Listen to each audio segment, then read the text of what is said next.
So, hello everyone, and welcome back to Nicole Myths, Astrology and Tarot.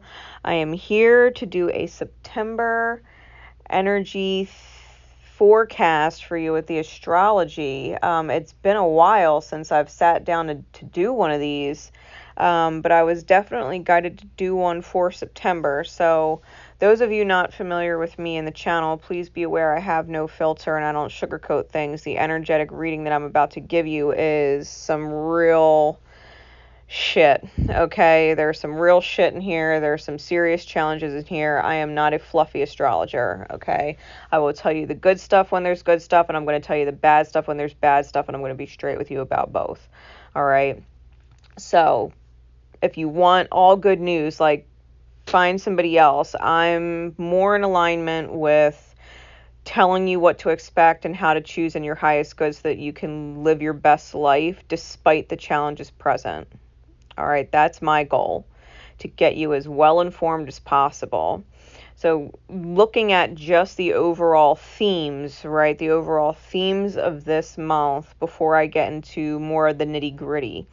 The overall themes come from prolonged aspects that are relatively tight, meaning they are 1 degree or less.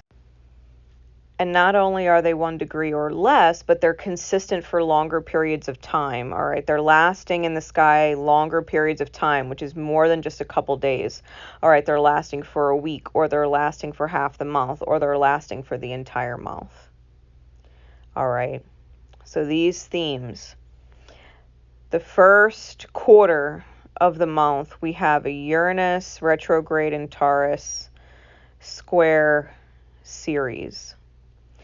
The second week, we have a Saturn retrograde in Aquarius opposed series. And during those first 2 quarters, for the first half, we have Juno retrograde conjunct Astrea retrograde in Pisces, sextiling North Node and trining the South Node. Okay, so what this means for the first half of the month, who we are is not who we believe ourselves to be. An ego, right? It's not who we believe ourselves to be. To love who we want to love the way we want to love them, we must turn against another that we claim to love. Essentially, we are biting the heart that feeds us for the heart that needs us. All right? We are biting the heart that feeds us for the heart that needs us. And this is divine, as a loyalty in soul helps us self-heal.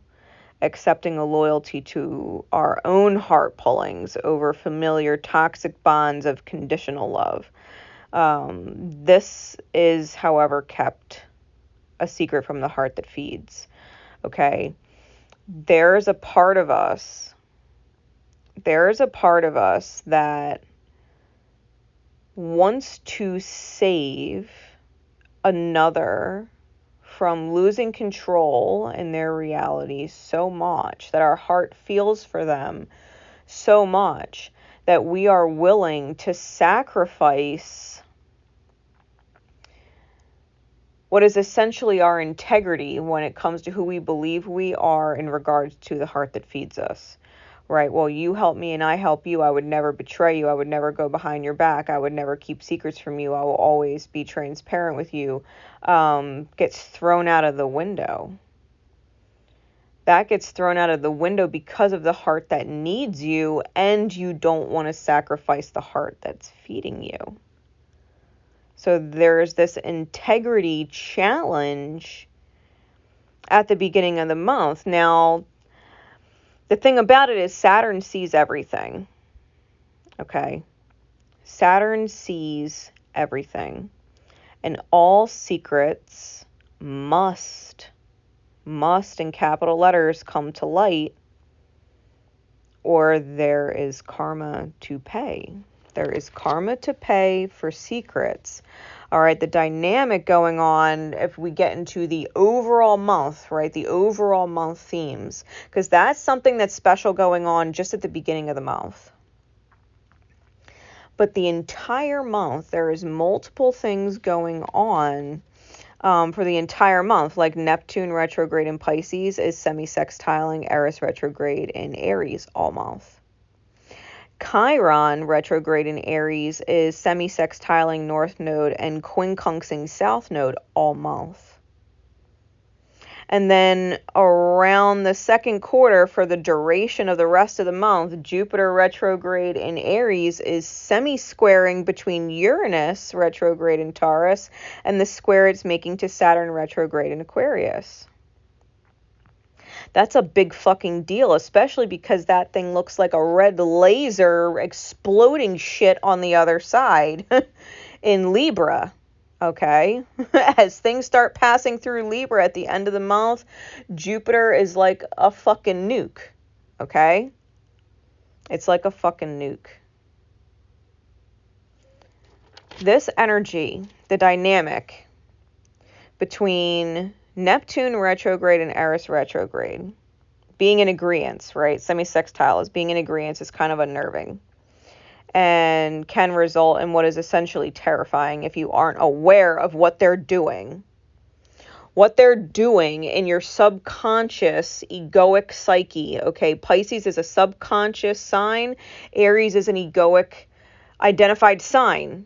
So your ego and your soul are in agreement. However, Neptune keeps secrets and Eris is a fucking troublemaker. Eris is the goddess of discord, mischief, and disharmony. She's a fucking troublemaker. And she's in cahoots with Neptune about keeping secrets. Because your soul and your ego agree. Okay? Let me explain what this looks like.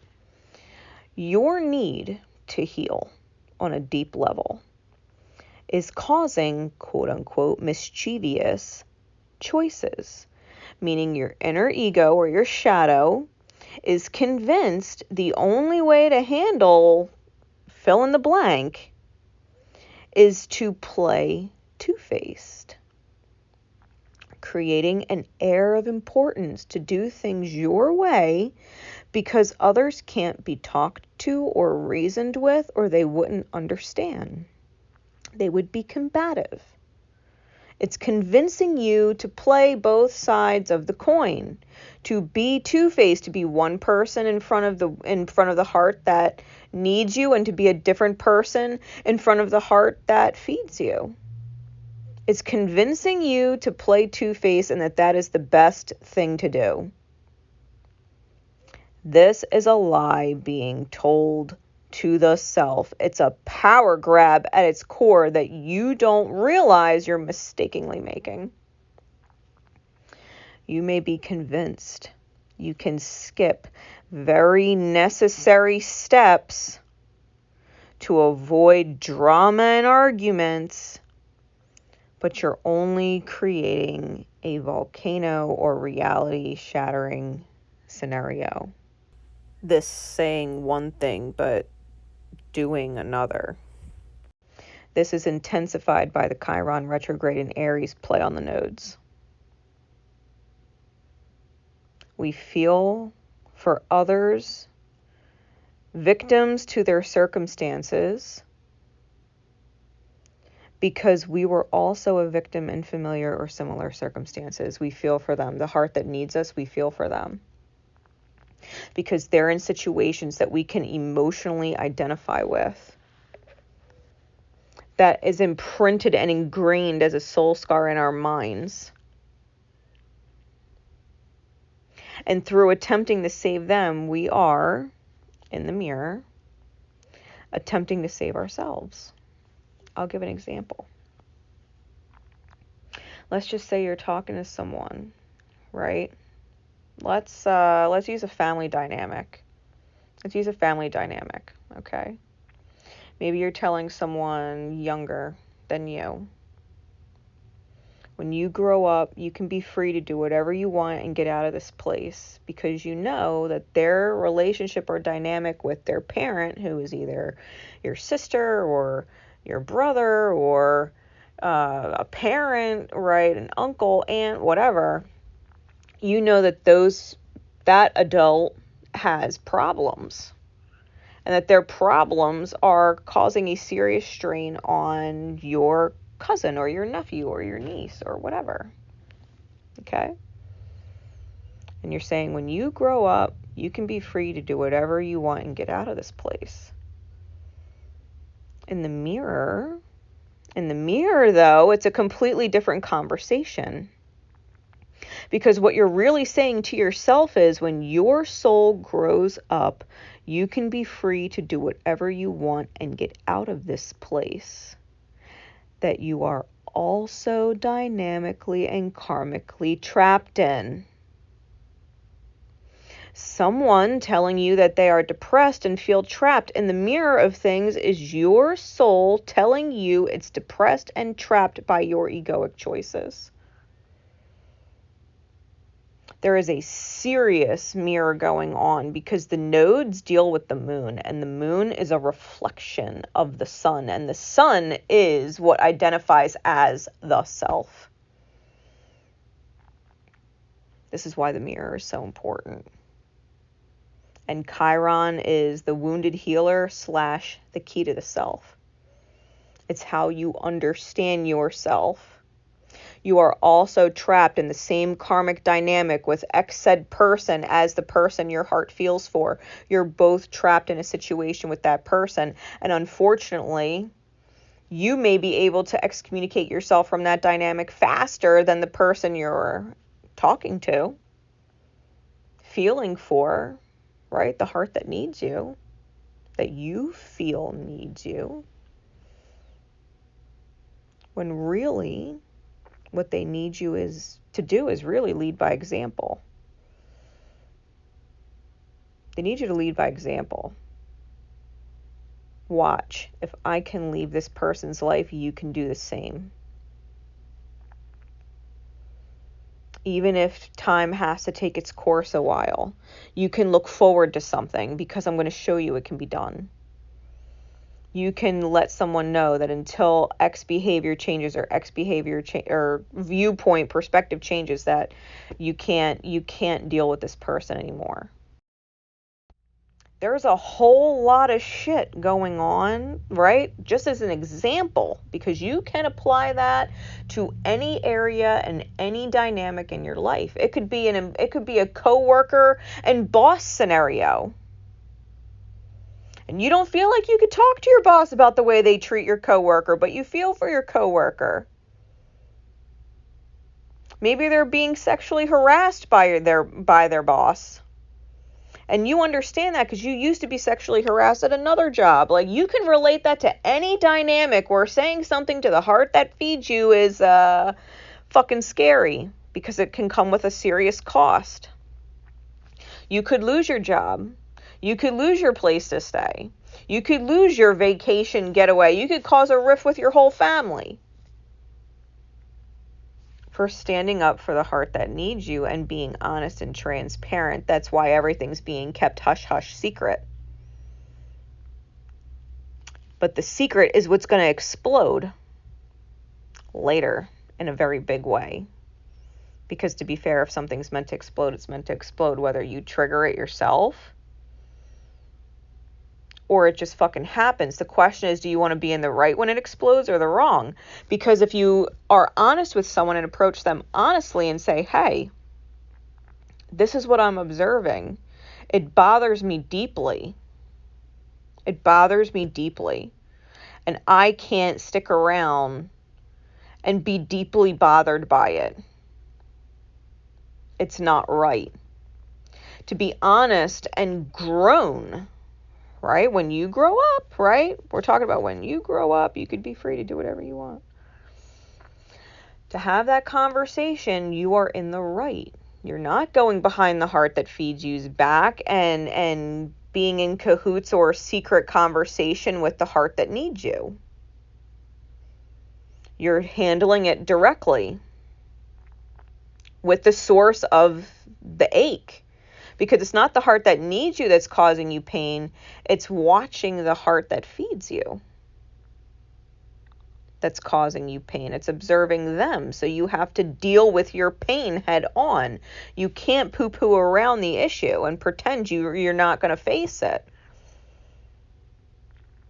Because if the heart that feeds you finds out that you're having secret conversations or in cahoots with the heart that needs you, and finds out that there's all this stuff going on behind their back, you are absolutely in the wrong. Not because you're wrong in perception, the way you see everything, but because of the way you did things. You're wrong. There's karma to be paid because you did shit the wrong way. You were trying to skip steps in order to avoid drama or arguments or explosions or whatever. The universe is telling you sometimes you can't really avoid things. Otherwise, you're just going to make it worse. It's like tenfold. Because the challenges between Uranus and Saturn, with Jupiter challenging in between them. Because Uranus and Saturn are in a hard square. And Jupiter is semi-squaring in between them.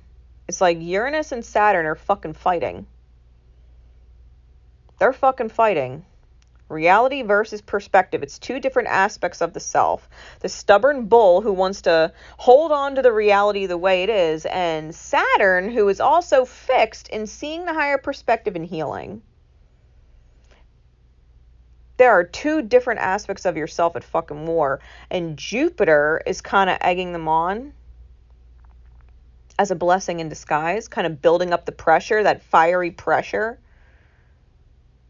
in Aries. Like the ego's about to get blown, and the reality and the mind are about to get blown with it. Jupiter challenging in between these two will 100% wreak havoc with blessings in disguise in order to get you into higher understanding. You must choose indefinitely. If you care more about the heart that feeds you or the heart that needs you as a character trait, you cannot be both. Which type of person are you? You must be able to back up your choice 100%. Or it's like a caldera, right? Not just a volcano, it's like a fucking caldera. And the land is going to get weaker and weaker and weaker every time you flip-flop. Every time you flip-flop between prioritizing the heart that feeds you by not being honest with them and going back to the heart that needs you and giving them all the advice that you need to give yourself. Every time you tell that person you're there for them and then flip-flop and bite your tongue and don't say shit to the heart that feeds you. Every time you flip-flop, you're getting closer and closer and closer to that fucking eruption going off. We're talking about nuclear devastation. Caldera exploding will send you into what is essentially an ice age. Whatever relationship dynamics you had will completely fucking explode. And you will not be able to stick around the heart that needs you because the heart that feeds you is going to be so fucking pissed, and they're going to tell that person that quote unquote needs you how wrong you are, how out of line you are, and they're going to learn a terrible lesson. They're going to learn a terrible lesson. Take a knee to the heart that feeds you. Because that's essentially what you did every time you flip-flopped. And what they really needed was for you to show them by example to take the lead. They needed you to take the lead. See if I could do it, you could do it. And when the time is right, follow me. I'm here. I'm here. Whenever you need me, I'm here. This is the kind of shit going on with these alignments. Not to mention,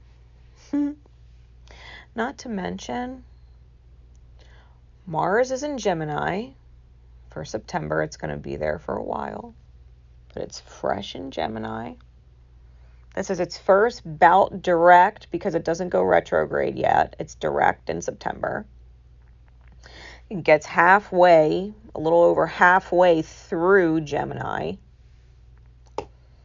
And Gemini with Mars. Mars, Gemini is like a fucking motor mouth. It's a motor mouth. Say too much. Not watching your words and saying shit you coulda, shoulda, woulda said better. Because it'll start a fucking fight. People are ready to fucking argue. And everybody wants to get the last word. Everybody wants to fucking win the war of words. They want to win the war of words.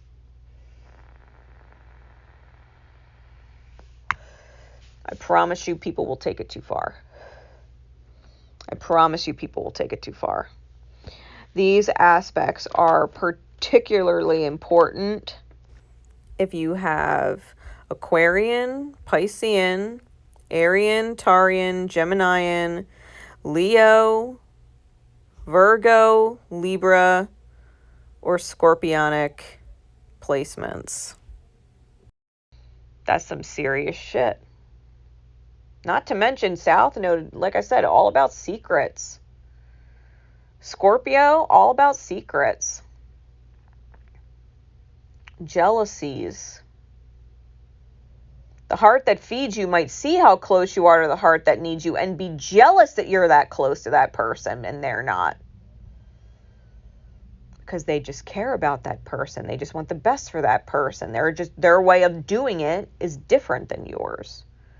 Their wounding is different than yours. Your wounding sees their wounding and identifies with it. Their wounding sees the other person's wounding and completely fucking is blind to it. Negates it, excuses it because their reason for being the way they are has a purpose. Please do not be surprised. Aquarius, Pisces, Aries, Taurus, Gemini, Leo, Virgo, Libra, and Scorpio. If you are dealing with these kinds of conundrums, which I completely put up a post about earlier today, what conundrums are. The lessons are serious.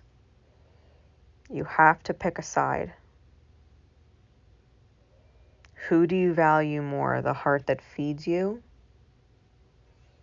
or the heart that needs you? Because you cannot choose both.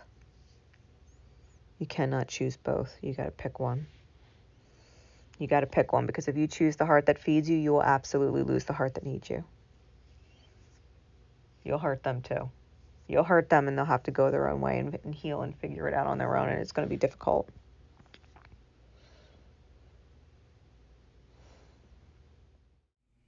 Or you can choose the heart that needs you and trust that you will realign with the heart that quote unquote feeds you when the time is right. What do you want to show them? This is about leading by example. Blessing in disguise, Jupiter and Aries. This is about really deciding what kind of leader you are. What kind of leader are you? How do you teach others by example? Do you teach them to follow? Do you teach them to take a knee to the heart that feeds you? Do you teach them to take a knee? Or do you teach them freedom? Do you teach them to take a knee to Uranus and Taurus, the heart that feeds you? Or do you teach them Saturn and Aquarius to free themselves? Do you take a knee or do you take a stand? This is the big theme going on, the biggest theme going on. And here's the kicker. Ceres in Leo, you learned how to love the heart that feeds you over the heart that needs you from your mother. How many of us Drop a fucking like if you haven't already. How many of us ever heard our mother say, show your father some respect, when he didn't fucking earn it? Or when he was being disrespectful, or when he was out of line, or when he was misaligned. How many times have we heard our mother say, your father puts the roof over your head, show some gratitude, and his behavior that was toxic or misaligned was dismissed, and you were the heart that needed your mother, and your mother opted for the heart that fed her versus the heart that needed her. You. How many? How many? We learned it from our mothers. Choose the heart that feeds you over the heart that needs you. And what happens? The heart that fed you never fucking learned. Because the mother didn't lead by example. Didn't have a conversation with your father saying, hey, I understand your perspective, you provide and you take care of and you love everybody that you do all of those things for, but this behavior or this attitude or you talking to them this way or you treating them this way is unacceptable. How many mothers fucking zipped it silent when the father was out of line? Fuck it. How many fathers zipped it to narcissistic, abusive, controlling mothers? When they were out of line, show your mother some respect. She loves you. She takes care of you. She cooks your meals. She does your laundry. She helps you clean your room. She's there when you need her. Show your mother some respect. Even if her behavior is out of line. Even if her behavior is out of line.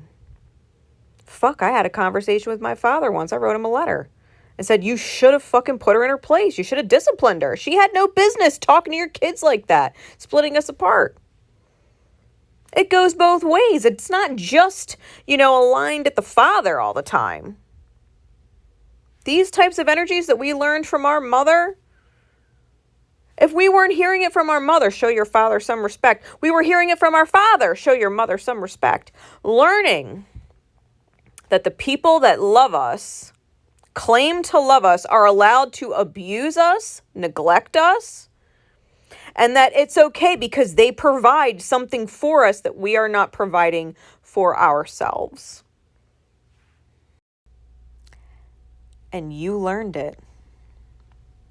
You learned it when you have a heart that is feeding you. You have learned to fucking zip it. Because they're feeding you. And your needs aren't that important. Your spiritual needs, your emotional needs, your psychological needs, your mental needs are not as important as your physical needs. This is the fucking theme for September.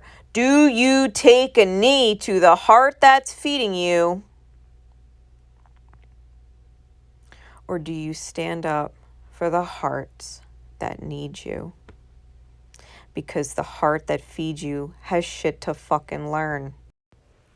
And when I say feeds you, I mean provides for you.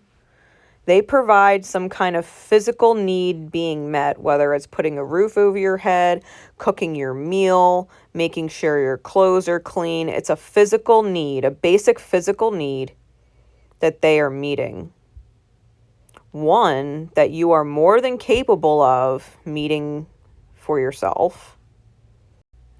This is the theme for September. We are undoing serious maternal wounds. past maternal wounding. You want to talk about ancestral karma, past feminine energy, the disempowered feminine within the self, because we're all masculine and feminine. We're talking the disempowered feminine in the self that was reflected to us in the outer experience and imprinted on our subconscious Neptunian psyche. Take a knee. You can't do it yourself. You can't do everything. You need this person, even if they're toxic, even if they're abusive, even if they're misaligned, even if they're out of line, even if they talk to you like shit, even if they neglect you and ignore your psychological, mental, emotional needs, your spiritual needs. Money and material over everything. Stability over everything. This is the Uranus retrograde shakeup in Taurus. This is internal shakeups in regards to the experience and what stability really is and how we negate the higher perspective. That our masculine energy within the self can choose to free itself from oppression, from toxicity, from misalignment. Because there's hearts that need us, there's souls that need us.